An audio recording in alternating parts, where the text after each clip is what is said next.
Welcome to I'd Play That for $1, the internet's premier budget gaming podcast, powered by the World 1-1 Podcast Network. I am your host, as always, Larry the Bearded Wonder, and joining me this week are my friends Chris John. Good evening. And Todd Oxtra. Well, hello there. And missing yet again is our current employee of the month, Kathleen Jansen, who is actually back on the loading dock in the back of the store, trapped by a forklift. I like a pallet full of stuff. I like how Todd and Kathleen got employee of the month, and Kathleen's stuck somewhere, and I'm still not employee of the month around here. This is really, I don't know what I got to do around here, Larry, to get that award, but I'm going to keep trying. Attaboy. That's the kind of team spirit that'll get you there one day. I heard Larry likes cookies. Oh. And every week we take a look at games that we got our grubby little mitts on for $1 or less, and we let you know if we'd play them or recommend playing them for $1 or less. And so this week, let's start with, who did we start with last week? We started with Todd last week. Yes, it is. Chris, why don't you jump on the forklift, see if you can free Kathy, and tell us what you've been playing this week while you do it. Okay, so I, again, going through my Amazon Games library, which I got for this game I got for free, got this game called Strafe. It's like strafing in your first-person shooter games. That's what this game is called, and it is definitely a throwback to the old school like shooters. Like, I mean, it all reminded me very much of like Quake and all that other stuff. But I think it's almost like a roguelike as well, which did rub me the wrong way because I'm sure you both know I'm not a huge fan of those games. So that's what you need is to make a roguelike, of the month. You need to start liking roguelikes. I've yet to find one that I enjoy, just so you know. And this did not do the thing for me either, even though like it did have the cool like retro feel. The like even when you start off, there's like you're already like playing the game as you're in the UI, like you're like selecting things and all that stuff. The tutorial mode is really cool because it's like it has like that like 80s/90s kind of vibe, like almost like a instructional video for a company, like those cheesy instructional videos, and but it's good. I enjoyed like that, the humor around it. Like even if you watch some of the trailers, they just like look ridiculous. But my goodness, playing the game, I started to feel motion sickness. It got really bad. It was just like so fast paced and stuff like that. Which, I mean, I generally don't mind. Like, I mean, I enjoy my time, for example, like with Doom Eternal and stuff like that. But I don't know if it was like just the way that the art was or whatnot, but it put me off at that time. I might go back to it. It's not like a terrible game. The shooting is fine. The shooting mechanics are fine. But you know, the roguelike thing is what kind of bothered me. But you know, would I play for $1?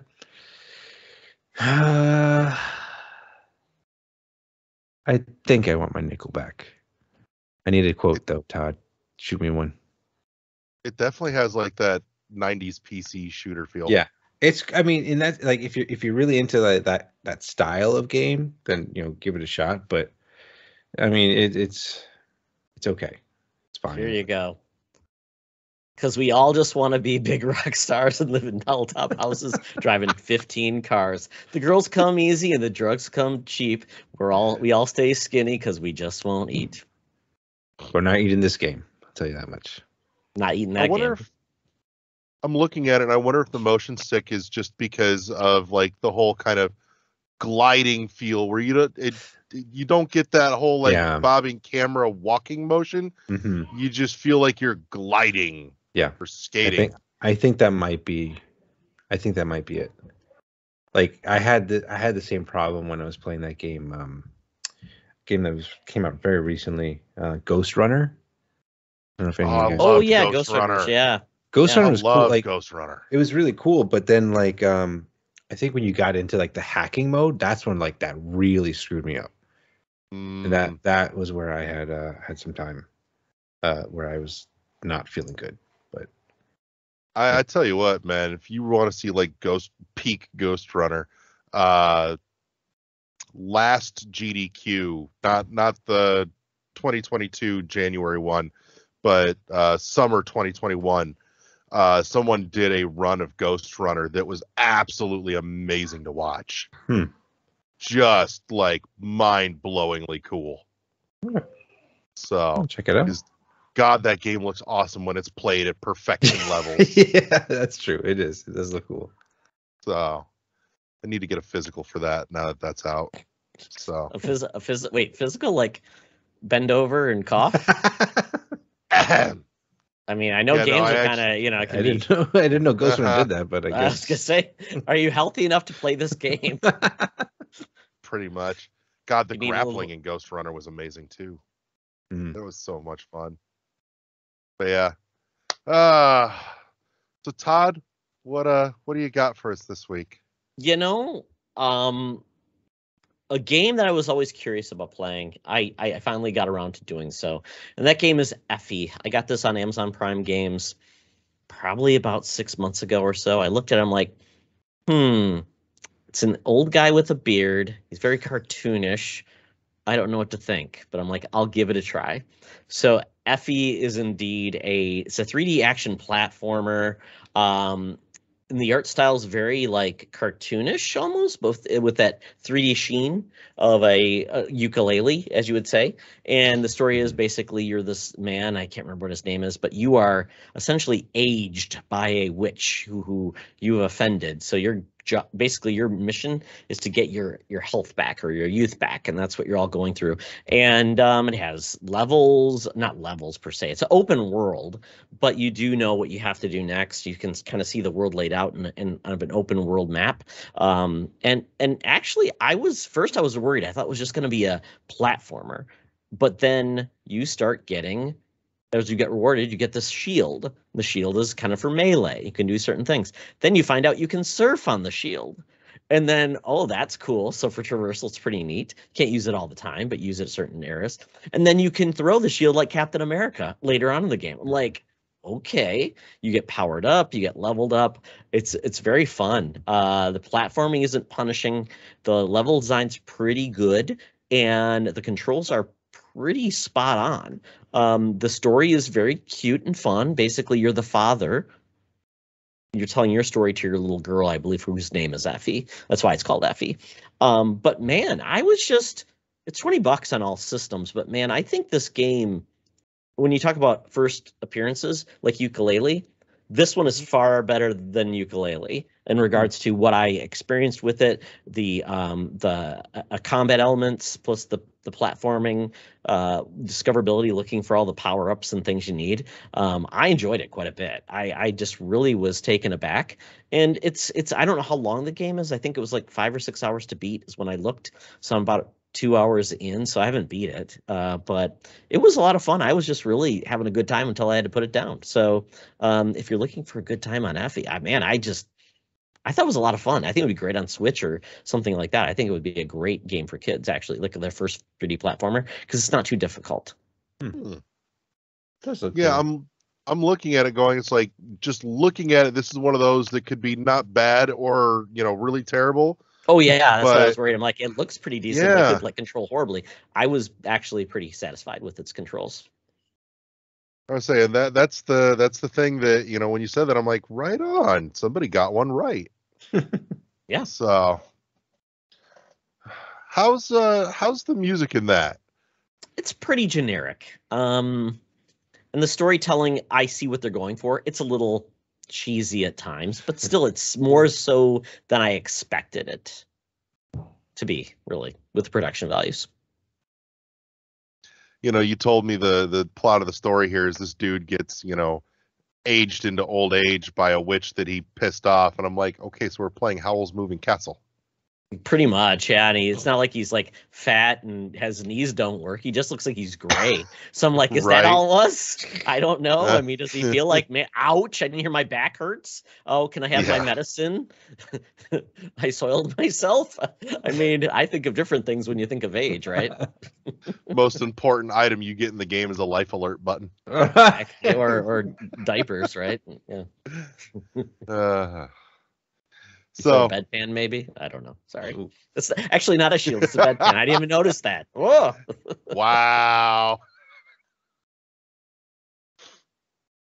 It's official verdict, though. Play that for $1. Absolutely. It made me very happy. Nice.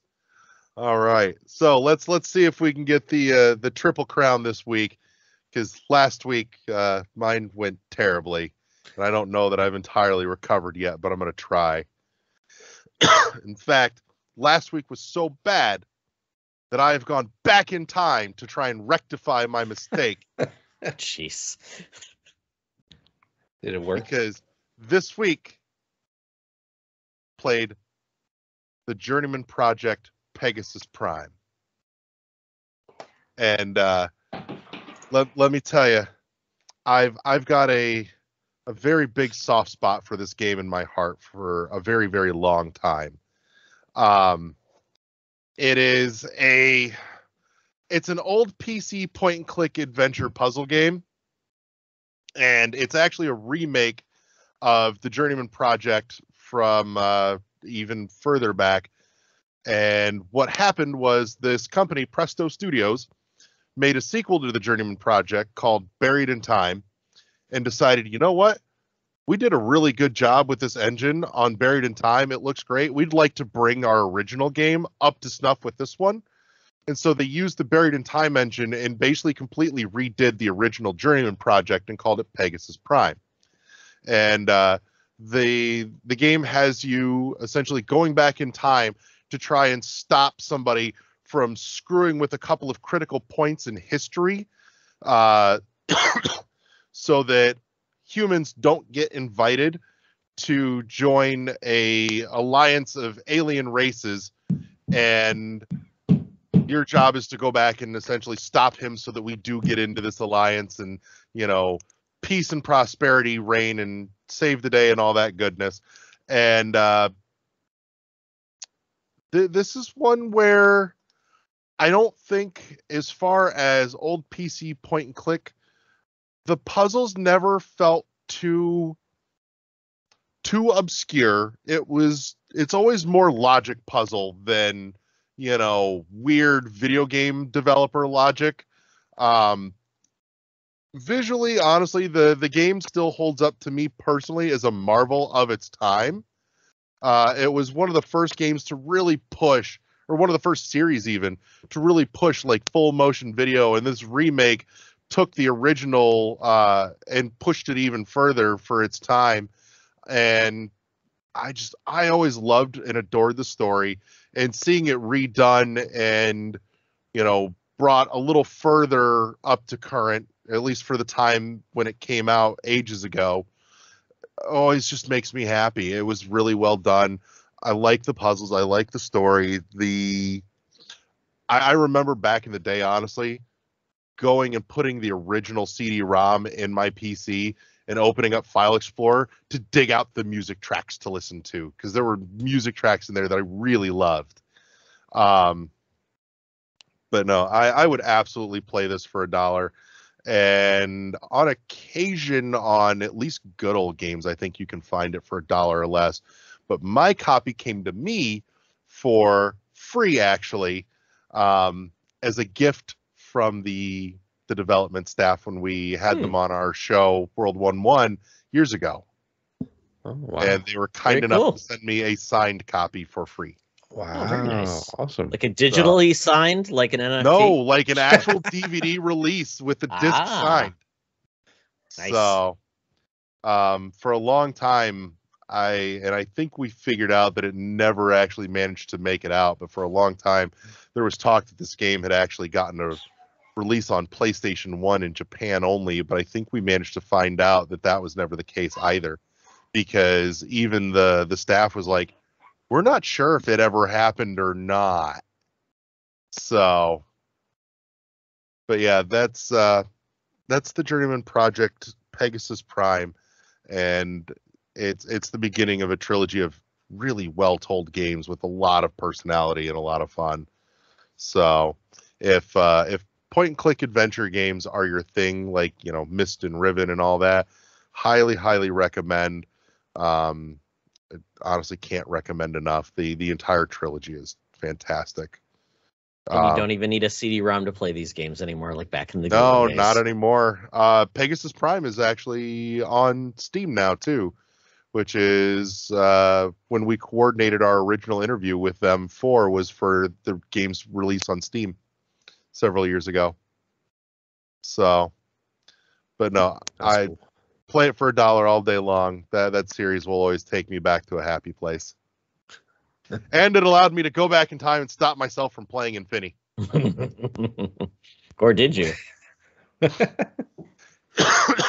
Well, let's see. The time zones were, let's see. Oh, don't ask Chris. He won't be able to Mars. figure this out.